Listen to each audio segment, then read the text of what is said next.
Hello student, welcome to lesson planner channel. তো আগের class অব্দি আমরা অভিব্যক্তিটা পুরোটা শেষ করেছি, যে কিভাবে অভিব্যক্তি হচ্ছে সাংস্থানিক এবং তার সাথে সাথে সমাবেশের সমসংখ্যক করেছি, হৃৎপিণ্ডের গঠন করেছি, ভূমিতত্ত্ব গঠন করেছি, এগুলো আমরা করেছি, ঠিক আছে। তো এবারে আমরা আজকে অভিযোজনটা করব, যে অভিযোজন অর্থাৎ কোনো প্রাণী কোনো নির্দিষ্ট পরিবেশে বেঁচে থাকার জন্য কি কি কৌশল অবলম্বন করে বেঁচে থাকছে, সেটা হচ্ছে অভিযোজন। তো চলো আগে অভিযোজনের আগে একটা কথা আছে, যেটা হচ্ছে আচরণ।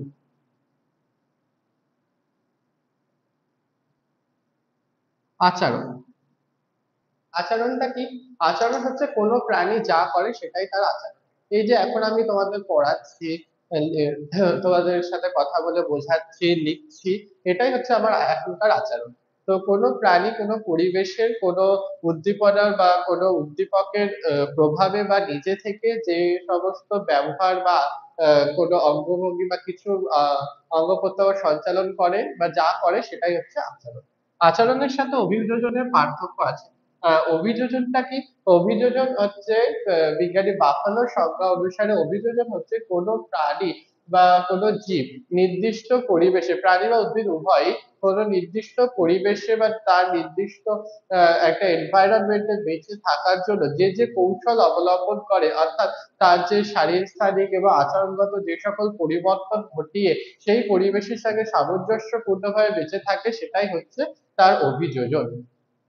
তো অভিযোজন আমরা বুঝলাম যে কোনো একটা জীব কোনো একটা নির্দিষ্ট পরিবেশে বেঁচে থাকার জন্য যে যে কৌশল অবলম্বন করে বেঁচে থাকে, সেটাই হচ্ছে তার অভিযোজন। এবারে আমরা প্রথমে অঙ্গসংস্থানিক অভিযোজন দেখব, যেটা তোমাদের বইতে আছে।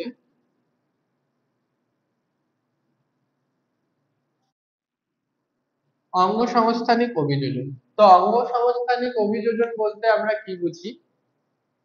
অঙ্গসংস্থানিক অভিযোজন সেটা হচ্ছে কোনো উদ্ভিদ বা কোনো প্রাণী তার দেহাঙ্গে যে সকল পরিবর্তন ঘটিয়ে বেঁচে থাকে, সেটা হচ্ছে অঙ্গসংস্থানিক। এখানে ক্যাকটাসের ক্ষেত্রে কি আছে? ক্যাকটাসের ক্ষেত্রে আছে হচ্ছে ক্যাকটাস আগে তোমরা সবাই জানো যে ক্যাকটাস বা পলিবরসা কোন পরিবেশে জন্মায়। সেটা হচ্ছে মরু পরিবেশে, উষ্ণ মরু পরিবেশে। সেটা আমরা সবাই জানি, উষ্ণ মরু পরিবেশে। উষ্ণ মরু পরিবেশে জন্মায় ক্যাকটাস। তো এই উষ্ণ মরু পরিবেশে জন্মানোর জন্য তার যে সকল অভিযোজন বা অঙ্গসংস্থানিক অভিযোজন দেখা যায়, সেগুলো কি কি? এক হচ্ছে তাদের পাতা কাটাতে রূপান্তরিত, প্রথম পয়েন্ট।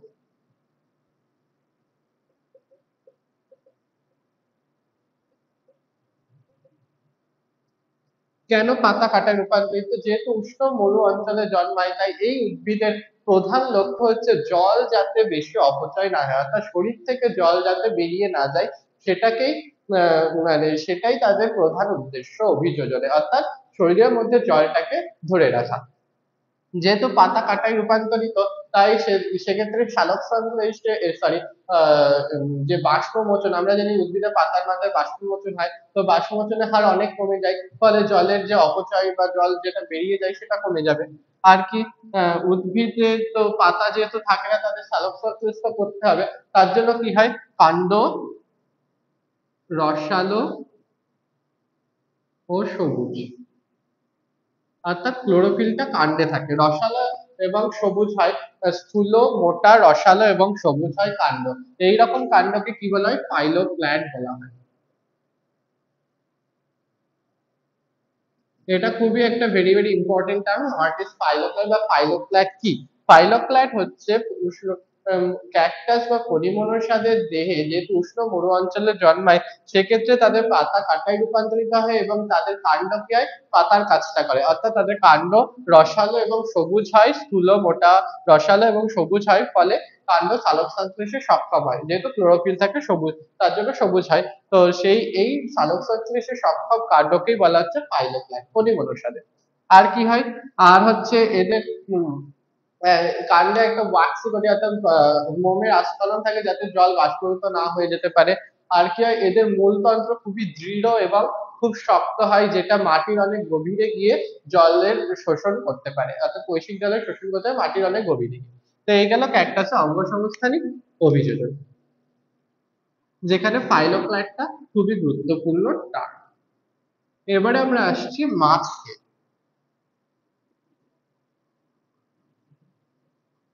মাছের কি, তোমাদের বইতে খুবই ইম্পর্টেন্ট একটা জিনিস বলা আছে, যেটা হচ্ছে পটকা। মাছের পটকা। পটকাটা কি? পটকা হচ্ছে আহ উম, পটকা হচ্ছে মাছের একটা উরস্থৈতিক অঙ্গ, অর্থাৎ যেটা মাছের বায়োন্সি অর্থাৎ জলে ডুবে থাকতে বা ভেসে থাকতে সাহায্য করে, এইরকম একটা অঙ্গ, সেটা হচ্ছে পটকা। যেটা কি বললাম, পটকা হচ্ছে মাছের উরস্থৈতিক অঙ্গ। তো পটকার দুটো ভাগ থাকে। পটকাটা সাধারণত এরকম দেখতে হয়,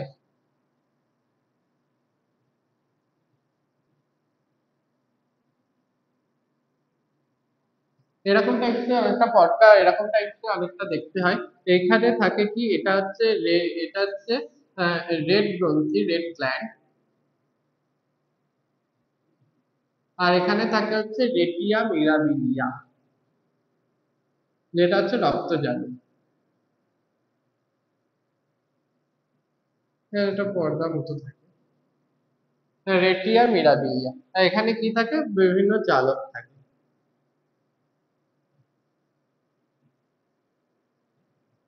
রক্তজালক থাকে। আর এটা হচ্ছে gas gland, gas gland, red gland বা গ্যাস গ্ল্যান্ড।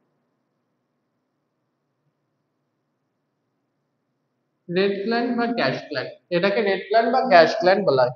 তো এইখানে কি হয়, গ্যাস উৎপন্ন হয়, অর্থাৎ কি হয়, যেটা বায়ুপূর্ণ থাকে অর্থাৎ গ্যাস উৎপন্ন হয়। তাহলে ভেতরে, শরীরের ভেতরে যদি গ্যাস উৎপন্ন হয়, তাহলে শরীরটা কি হবে, হালকা হয়ে যাবে। হালকা হয়ে গেলে মাছের শরীর হালকা হয়ে কি হবে, জলের গভীর থেকে জলের উপরিতলে ভেসে উঠবে। এবং এই যে রেটিয়া পশ্চাৎ ভাগ, সেই পশ্চাৎ ভাগে কি থাকে, রেটিয়া মিরাবিলিয়া নামে রক্তজালক। এই গ্রন্থিতে বা এই অংশে যে গ্যাসটা উৎপন্ন হয়, সেটা এইখানে এই সাইডে চলে এসে এইখানে যে রক্তজালক আছে, সেই রক্তজালক দ্বারা শোষিত হয়ে যায়। ফলে কি হয়, পটকাটা চুপসে যায়, অর্থাৎ গ্যাস কমে যায়, পটকা চুপসে যায়। এর ফলে কি হয়, মাছ আবার দেহ ভারী হয়ে গিয়ে সে আবার জলে ডুবে যায়, অর্থাৎ জলের গভীরে চলে আসে।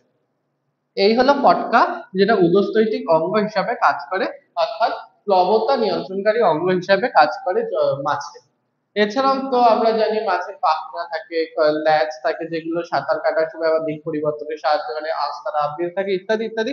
মাছের অঙ্গসংস্থানে, অভিযোজন, জলে বসবাসের জন্য জিন্স থাকে। তার মেন হচ্ছে পটকা, যেটা হচ্ছে মাছের প্লবতা নিয়ন্ত্রণকারী বা উদস্তৈতিক অঙ্গ হিসাবে পরিগণিত। পটকা। তো এই যে গ্যাস উৎপন্ন হয়, তো গ্যাস উৎপন্ন হয় বিভিন্ন প্রসেস, মানে যে একটা লেন্দি প্রসেস আছে, খুবই জটিল প্রসেস। তো কোনো একদিন সময় হলে সেটা আমি অবশ্যই বলবো তোমাদেরকে। তো এখানে যে কাউন্টার, অর্থাৎ CO2 যুক্ত রক্ত, যে ভেনাস সিস্টেম, সেখান থেকে CO2 যুক্ত রক্ত পরিবাহিত হয়, আর্টেরিয়াল সিস্টেম দিয়ে O2 যুক্ত রক্ত পরিবাহিত হয়। এই যে এখানে এসে কাউন্টার কারেন্টের তৈরি হয়, এর ফলে আর সেখানে রেড লাইটে কি হয়, মাছ ল্যাকটিক অ্যাসিড ফর্ম হয়।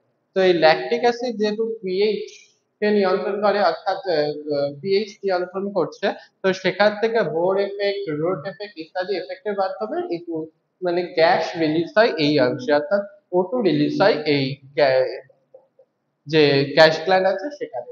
তো তার ফলে পটকাটা ফুলে ওঠে, ফলে গ্যাস ভর্তি হয়, ফলে দেহ হালকা হয় এবং মাছ ভেসে ওঠে। এই গেল মাছের। এবারে তারপরে আমরা আসবো পায়রা অর্থাৎ পক্ষী শ্রেণী। পক্ষী শ্রেণী, তো পায়রার কি আছে, পায়রার বায়ুথলি।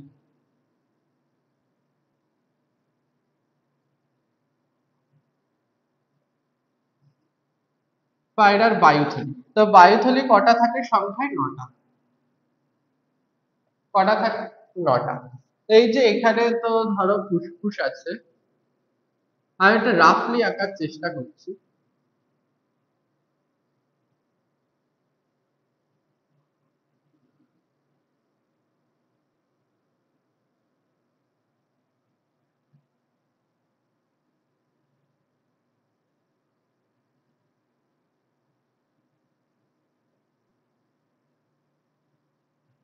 যদি ধরি এই দুটো ফুসফুস ধরে নিই, তো এখানে একটা যে ইয়ে থাকবে, ইন্টারক্ল্যাভিকুলার। এখানে, এখান দিয়ে থাকে হচ্ছে সার্ভাইকাল বলে যে ইয়েটা বায়ুথলি, দুটো বায়ুথলি থাকে সার্ভাইকাল। এখান থেকে থাকবে হচ্ছে anterior thoracic, posterior thoracic. Just আমি রাফ আঁকানোর চেষ্টা করি।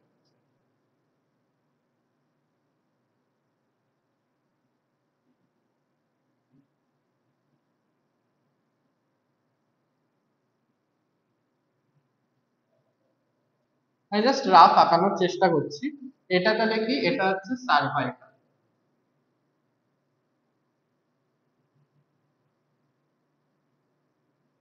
এটা হচ্ছে ইন্টারক্ল্যাভিকুলার।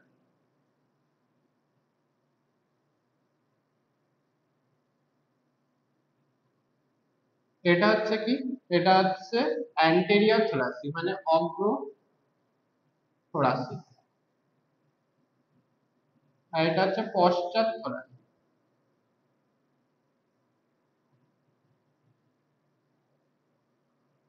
আর এটা হচ্ছে অ্যাবডোমিনাল। তাহলে তোমরা খেয়াল করে দেখো এই ইন্টারক্ল্যাভিকুলার সংখ্যায় কটা, একটা।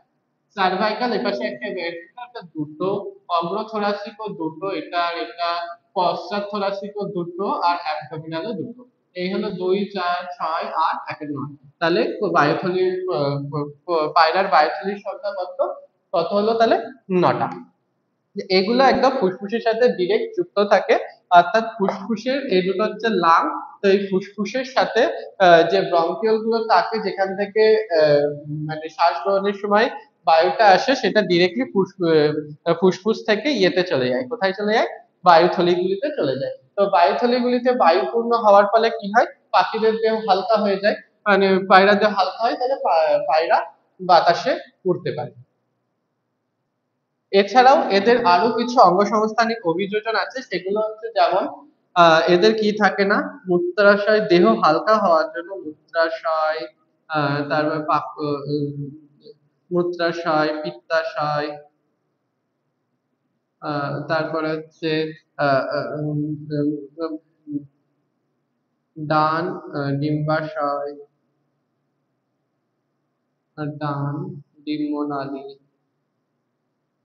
এগুলো থাকে না, এগুলো থাকে না। ফলে কি হয়, দেহ হালকা হয়। এছাড়া এদের ফাঁপা অস্থি দেখা যায়। কি দেখা যায়, এদের দেহে ফাঁপা অস্থি দেখা যায়, ফাঁপা অস্থি দেখা যায়। এই ফাঁপা অস্থির জন্য পাখিদের দেহ হালকা হয়। এর ফলে তারা বায়ুতে উঠতে পারে বা বাতাসে ভেসে থাকতে পারে। তাহলে পাখিদের দেহে এই সকল অঙ্গসংস্থানিক বৈশিষ্ট্যগুলো দেখা যায়। এছাড়াও তাদের চোখে কি থাকে, নিকোটিন নামক একটা, সরি পেকটিন, সরি নিকোটিন নয়, পেকটিন।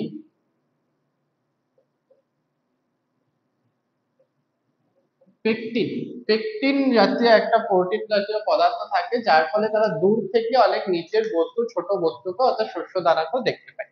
তো এই সকল অভিযোজন পাখি শ্রেণীদের দেখা যায়, যে তাদের বায়বীয় অভিযোজনের জন্য। এটা গেল অঙ্গ সংস্থানিক। এবারে আমরা শারীরবৃত্তীয় কিছু অভিযোজন দেখে নিই।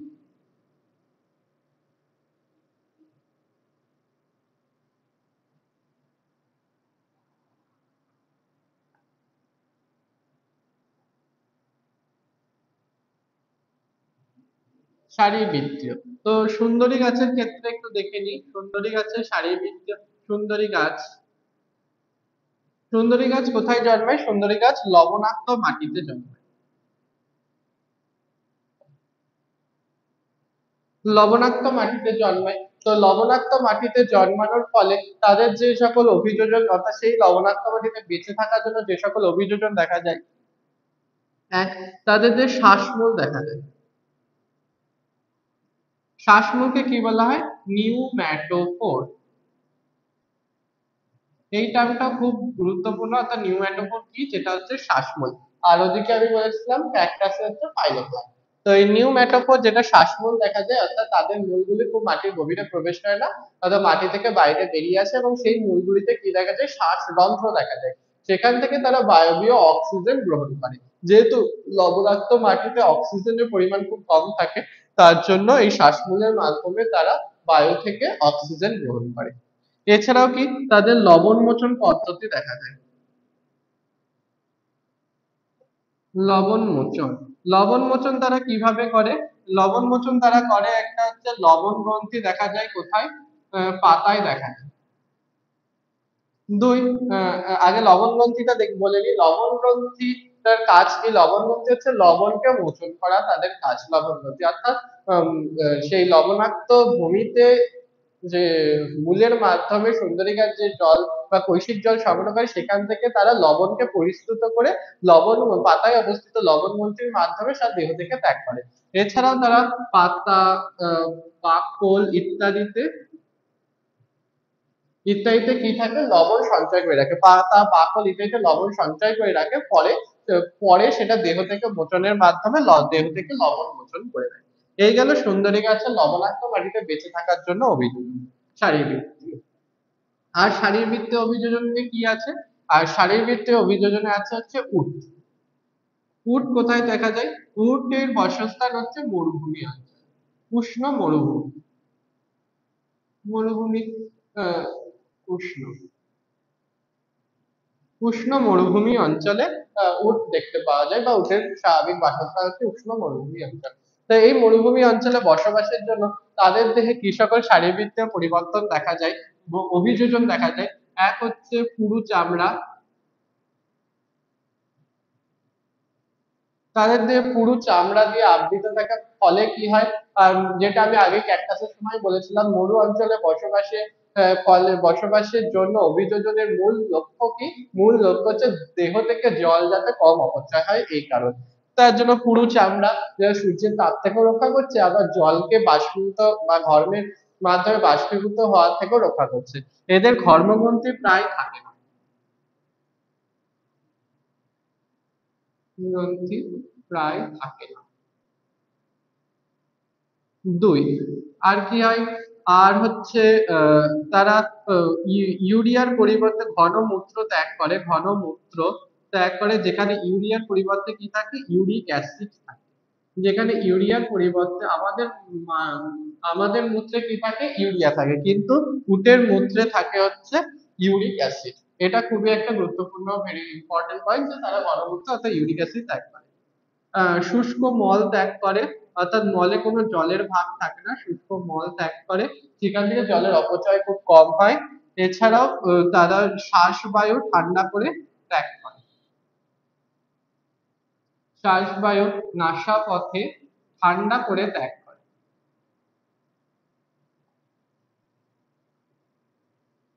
কেন? দেখবে শ্বাসবায়ুতে আমরা হাতে এরকম নিঃশ্বাস নিয়ে দেখবে যে শ্বাসবায়ুটা গরম হয়। তো উটের ক্ষেত্রে শ্বাসবায়ু নাসাপথে তারা ঠান্ডা করে, ফলে কি হয়, সেখানে যে বায়ুতে যে জলটা থাকে, সেই জলীয় বাষ্পটা থাকে, সেটা ঘনীভূত হয়ে যায়। ফলে জলটা আর বায়ুর মাধ্যমে বেরিয়ে যেতে পারে না, এবং সেই জলটা নাসাপথে বা নাসারন্ধ্রে অবস্থিত কোষ দ্বারা শোষণ করে নেয়। ফলে দেহ থেকে জলের অপচয়টা তারা রোধ করে। এছাড়াও ওদের কি আছে, তাদের পুঁজ, উটের পুঁজে কি থাকে, ফ্যাট সঞ্চয় করে রাখে। উটের পুঁজে ফ্যাট সঞ্চয় করে রাখে, সেই ফ্যাট থেকে পরবর্তীকালে তারা তাদের দেহের শারীরবৃত্তীয় কাজগুলো পরিচালনা করার জন্য প্রয়োজনীয় শক্তি উৎপাদন করে, এছাড়াও জলের চাহিদাও মেটায় সেই পুঁজে অবস্থিত ফ্যাট থেকে। এছাড়াও কি থাকে তাদের, পেটে থাকে কি, ওয়াটার স্যাক থাকে। ওয়াটার স্যাক কি করে, জল সঞ্চয় করে রাখে, যা পরবর্তী প্রয়োজনে সেখান থেকে তারা দেহে জলের চাহিদা মেটায়। এছাড়া কি থাকে, তাদের আরবিসি হয় ডিম্বাকার, তাদের আরবিসি কি হয়, ডিম্বাকার। আমাদের মানুষদের আরবিসি কিরকম? মানুষদের আরবিসি হচ্ছে চ্যাপ্টা আকৃতি, কিন্তু এদের আরবিসি হচ্ছে ডিম্বাকার। অর্থাৎ যার ফলে এরা সহজে সেই তাদের রক্ত যেহেতু, মানে জলের অপচয় কম করার জন্য তাদের রক্তটাও সেরকম ঘন হয়। তো সেই আরবিসি গুলো সেই ঘন রক্তের মধ্য দিয়ে ডিম্বাকার হওয়ার ফলে সহজে পরিবাহিত হতে পারে, এবং এই ডিম্বাকার আকৃতির ফলে তাদের আরবিসি গুলো 240% প্রসারিত হতে পারে। কেন প্রসারিত হওয়াটা প্রয়োজন? কারণ হচ্ছে যে আমরা জানি উট একেবারে 75 গ্যালন জল শোষণ মানে খেতে পারে একবারে। মানে তারা যখন জলের সন্ধান পায় বা একটা জল অ্যাভেলেবেল থাকে যখন, তখন তারা প্রচুর পরিমাণে জল পান করে নেয়। এই প্রচুর পরিমাণে জল পান করার ফলে আরবিসি গুলো তো ফুলে যাবে জল সঞ্চয় করে, তো ফুলে গেলে কি হবে, বাষ্পে আরবিসির মৃত্যু হবে। ফলে তাদের দেহের ক্ষতি হয় এবং তারা একসময় মৃত্যুর সম্মুখীন হতে পারে, যেহেতু প্রচুর সংখ্যক আরবিসি যদি মারা যেতে থাকে, তো রক্তাল্পতায় ভুগে তারা মারা যেতে পারে। তার জন্য আরবিসি গুলি ডিম্বাকার এবং 240% প্রসারিত হতে পারে, ফলে তারা অধিক পরিমাণে জল সঞ্চয় করে রাখতে পারে দেহের মধ্যে। তো এই গেল উষ্ণ পরিবেশে উটের শারীরবৃত্তীয় অভিযোজন গুলো, যার ফলে তারা উষ্ণ পরিবেশে নিজেদেরকে বাঁচিয়ে রাখে। তো আমরা আজকে এগুলোই পড়লাম, যে ফণিমনল, ক্যাকটাস, তারপরে পাখি এবং মাছের পটকা যে সকল অঙ্গসংস্থানিক অভিযোজন, আর করলাম হচ্ছে সুন্দরী গাছ আর উটের শারীরবৃত্তীয় অভিযোজন। তো তারা কিভাবে নিজ নিজ পরিবেশে নিজেদের বাঁচিয়ে রাখতে কি কি কৌশল অবলম্বন করে, অর্থাৎ তাদের অভিযোজন কিরকম হয়। তো কোথাও কোনো বুঝতে অসুবিধা হলে কমেন্টে জানিও, আমি আবার বোঝানোর চেষ্টা করবো। তো আজকে এই অবধি, টাটা।